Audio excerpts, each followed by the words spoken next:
반갑습니다. 붓다의 복과 지혜입니다. 오늘 우리는 부처님께서 설하신 공덕과 수행의 진리를 통해 진정한 깨달음에 다가가는 법을 배우고자 합니다. 부처님께서는 사람이 곧 부처다라 하시며 중생을 공양하는 것이 곧 부처님을 공양하는 가장 높은 공덕임을 가르쳐 주셨습니다.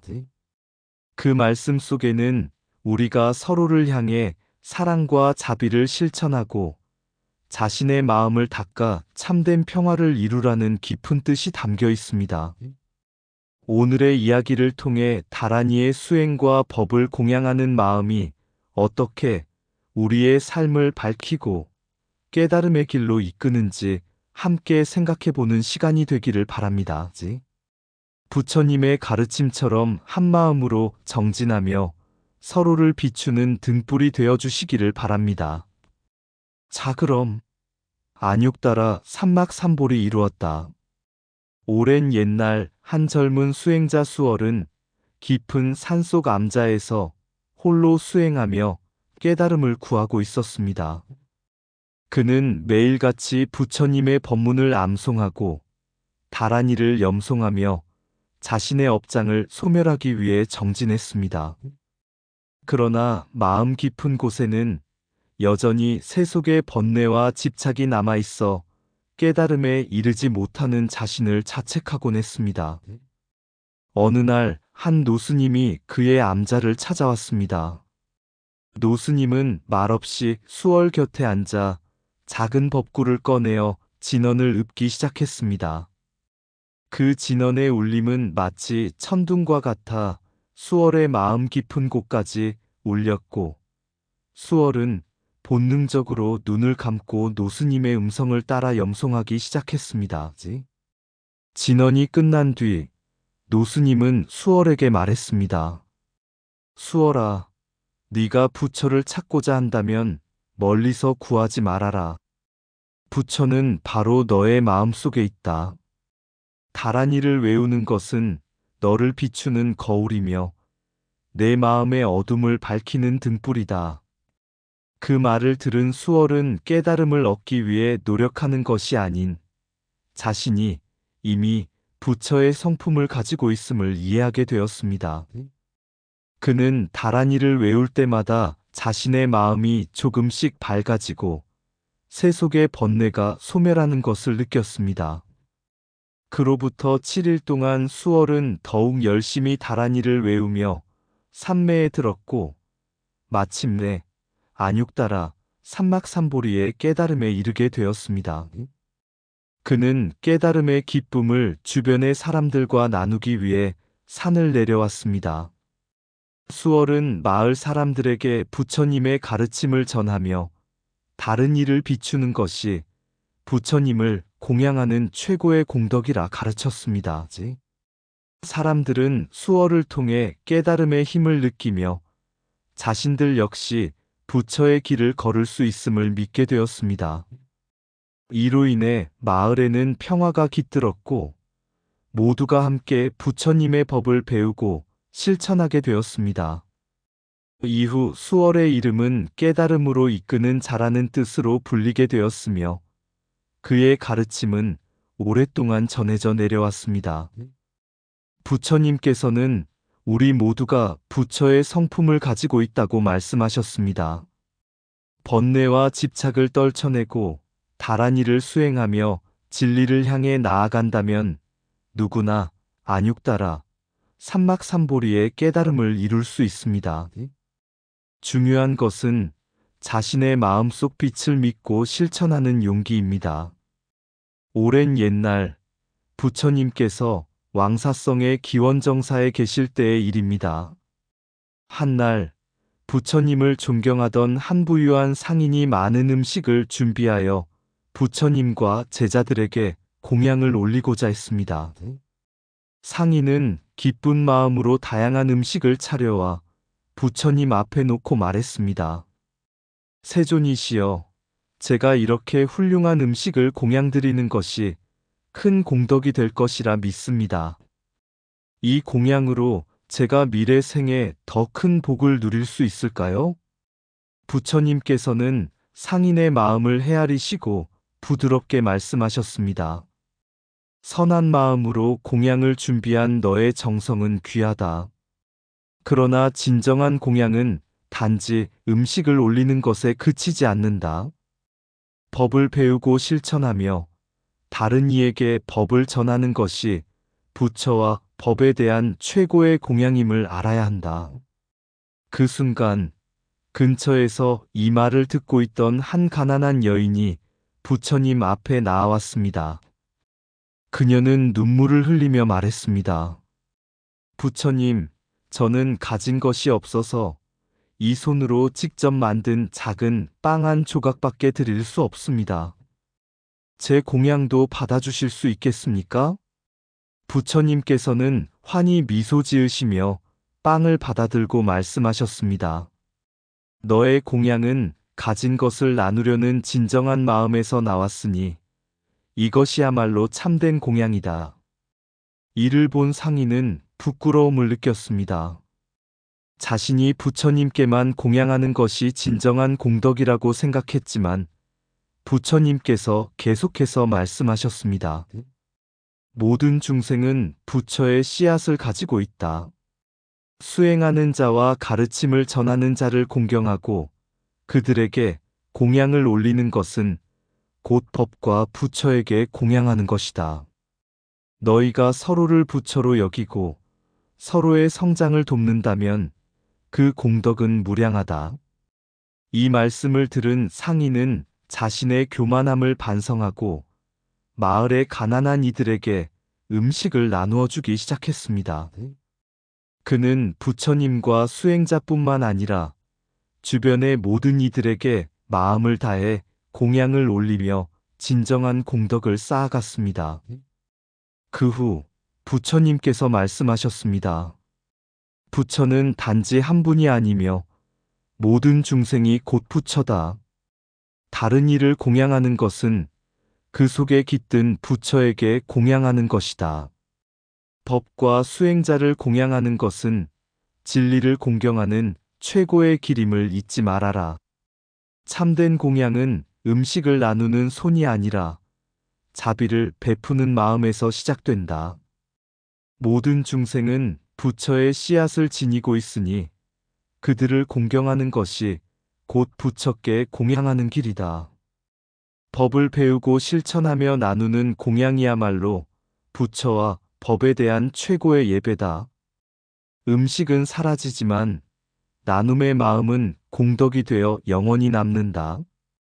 부처님께 공양을 올리는 마음으로 모든 중생에게 자비를 베풀어라. 공덕은 가진 것을 나누는 손길이 아니라 모든 이 안의 부처를 보는 눈에서 시작된다. 부처는 한 곳에 머물지 않으며 모든 존재 안에 깃들어 있다. 다른 이를 도울 때 그 속에 부처님께 공양을 올리고 있음을 깨달아라. 진정한 공양은 형태가 아니라 진리와 자비로 실현된다. 법을 존중하고 전하는 이는 부처님의 가장 큰 공양자다. 자신의 욕망을 채우기 위해 공양하지 말고 다른 이의 고통을 덜기 위해 공양하라. 부처는 외부에 있지 않고 서로를 공경하는 마음 속에 존재한다. 한 조각의 빵도 진정한 마음으로 드리면 만 가지 공덕으로 돌아온다. 공양은 주고받는 행위가 아니라 함께 진리를 실천하는 과정이다. 모든 이가 부처가 될 수 있음을 믿고 그 믿음으로 공양을 올려라. 옛날 부처님 당시 우팔리라는 한 젊은이는 깊은 죄책감에 시달리고 있었습니다. 그는 가난과 분노 속에서 살며 다른 이들을 해친 과거가 있었고 이로 인해 마음속에 무거운 짐을 지고 있었습니다. 어느 날 그는 부처님을 찾아가 자신의 죄를 고백하며 구원을 요청했습니다. 부처님께서는 우팔리에게 말씀하셨습니다. 죄업은 물리적 행동만으로 씻어낼 수 있는 것이 아니라 마음을 정화하고 진리를 깨닫는 데서 소멸된다. 다란이를 염송하며 참회의 마음으로 정진하라. 부처님은 우팔리에게 천수경 참회진언과 광명진언을 전수하시며 이를 매일 정성껏 염송하며 수행하라고 가르치셨습니다. 우팔리는 깊은 참회의 마음으로 일주일간 염송과 정진에 몰두했습니다. 그는 매일 새벽 일찍 일어나 부처님의 가르침에 따라 마음을 집중하고 다라니의 소리와 함께 자신의 모든 업장을 태워 없애는 상상을 하며 수행에 임했습니다. 7일째 되는 날, 우팔리는 맑은 마음으로 다라니를 염송하고 있었습니다. 그 순간 그의 마음에 빛이 내려오며 환희의 상태에 도달했습니다. 그는 무수한 천불이 자신 앞에 나타나는 환영을 보았고 모든 고통이 씻겨 나가는 것을 느꼈습니다. 우팔리는 자신의 죄업이 소멸되었음을 깨닫고 눈물을 흘리며 부처님께 감사의 절을 올렸습니다. 부처님께서는 우팔리를 보며 말씀하셨습니다. 다라니는 단순한 소리가 아니다. 그것은 마음의 거울이며 깨달음의 씨앗이다. 정성껏 염송하면 악업은 자연히 소멸되고 너의 본래 모습이 드러난다. 이후 우팔리는 부처님의 가르침을 따라 더욱 깊은 수행에 매진하였고 훗날 그는 뛰어난 수행자로 존경받는 인물이 되었습니다. 다라니, 염송은 단순히 소리를 외우는 것이 아니라 마음을 정화하고 깨달음으로 이끄는 강력한 수행법입니다. 참회의 마음과 진리를 향한 의지가 함께할 때 누구나 악업을 소멸하고 천부를 친견하는 경지에 이를 수 있습니다. 다라니의 한 구절은 업장을 소멸하고 마음을 맑게 하는 빛이다. 참회의 진심으로 다라니를 염송하면 무거운 업도 새털처럼 가벼워진다. 다라니는 소리가 아니라 깨달음으로 가는 다리이다. 염송은 마음의 때를 씻는 물과 같다. 정성을 다하면 본래의 빛이 드러난다. 다라니는 깨달음의 문을 여는 열쇠이며 정진은 그 문을 여는 손길이다. 악업은 다라니 앞에서 힘을 잃고 진리는 염송과 함께 꽃 피운다. 다라니를 외는 소리는 우주의 진리를 부르는 메아리다. 참회의 눈물과 다라니의 소리는 모든 죄업을 태우는 불꽃이다. 다라니의 힘은 행위가 아니라 마음의 정직함에서 나온다. 일심으로 다라니를 염송하면 천불이 그 마음을 비춘다. 다라니를 외울 때 당신의 마음은 이미 깨달음의 길 위에 있다. 염송은 과거의 무거운 짐을 내려놓고 현재의 빛을 찾는 길이다. 다라니의 소리는 공허 속에서도 진리를 전하는 힘이다. 정진하는 다라니의 한숨은 업장의 벽을 허무는 바람이다. 천수경의 참회는 삶의 고통을 치유하고 광명진언은 마음의 어둠을 밝힌다. 옛날 어느 마을에 마음이 곱고 공덕을 쌓기 좋아하는 한 젊은이가 살고 있었습니다. 그는 부처님의 가르침을 배우고자 절을 찾아가 설법을 듣곤 했습니다. 그러나 그가 속한 마을에는 부처님 법에 대해 의심하는 사람도 많았습니다. 어느 날 법문을 듣고 온 그를 본 한 사람이 비웃으며 말했습니다. 너는 왜 그렇게 어리석게 시간을 낭비하느냐? 설법을 듣는다고 내 인생이 달라지기라도 하겠느냐? 젊은이는 잠시 망설였지만 부처님의 가르침을 믿고 이렇게 대답했습니다. 설법은 나의 마음을 맑게 하고 세상의 고통을 이겨낼 지혜를 가르쳐 줍니다. 설법을 듣는 것은 밭을 기름지게 하는 비와 같아 마음의 씨앗이 싹트게 합니다. 그는 법문을 들으러 가는 길이 더욱 굳건해졌습니다. 몇 달 뒤 설법을 하던 스승이 이렇게 말했습니다. 보살이 갖추어야 할 4가지 청정한 법이 있으니 이를 지키는 자는 중생에게 무한한 이익을 줄 것이다. 첫째는 공을 닦아 모든 집착을 버리고, 둘째는 계율을 지켜 자신을 맑게 하며, 셋째는 모든 중생의 이익을 위해 헌신하고, 넷째는 설법을 청정하게 행하여 법의 진리를 전하는 것이다. 젊은이는 스승의 가르침에 깊이 감명받았습니다. 그는 자신도 이 네 가지 법을 따라 살겠다고 다짐했습니다. 어느 날 마을 사람들이 큰 재난에 직면했을 때 젊은이는 법을 전하며 사람들에게 희망을 주었습니다. 그의 설법을 듣고 마음의 평안을 얻은 마을 사람들은 그를 통해 부처님의 가르침을 이해하게 되었고 서로를 도우며 재난을 극복했습니다. 부처님께서는 말씀하셨습니다. 법사를 비방하는 것은 자신이 받을 법의 이익을 거부하는 것과 같다. 법문을 듣는 이는 그 마음에 복덕의 씨앗을 심는 자이며 법륜을 굴리는 자를 돕는 공덕은 무량하다. 그 후 젊은이는 마을의 스승이 되었고 법을 전하는 삶을 통해 무수한 중생에게 이익을 주었습니다. 설법은 마음의 밭에 지혜의 씨앗을 심는 것이다. 그 씨앗은 언젠가 무성한 공덕의 나무로 자란다. 공을 닦아 집착을 버리는 자는 고통을 벗어나며 중생을 위해 계를 지키는 자는 세상을 맑게 한다. 법륜을 굴리는 것은 부처님의 지혜를 이어가는 가장 큰 공덕이다. 법사를 비방하지 않는 마음이 법을 이해할 첫걸음이다. 법문을 듣는 이는 스스로 복덕의 다리를 놓는 것이다. 공을 깨달은 보살은 중생을 이롭게 하고 계를 지키는 보살은 세상을 보호한다. 법을 전하는 입은 부처님의 지혜를 비추는 등불이다. 설법의 청정함은 진리를 전하는 순수한 강물이 되어 갈증을 해소한다. 중생의 이익을 위해 헌신하는 마음은 보살행의 핵심이다. 설법을 듣고 실천하는 것은 자신의 삶을 부처님의 길로 인도하는 것이다. 법륜을 굴리도록 요청하는 자는 부처님의 무량한 복덕을 나누는 자이다. 법사는 중생의 어둠을 밝히는 등불이며 그를 돕는 자는 스스로 빛을 더한다. 법문을 듣는 귀는 복덕의 문을 여는 열쇠와 같다.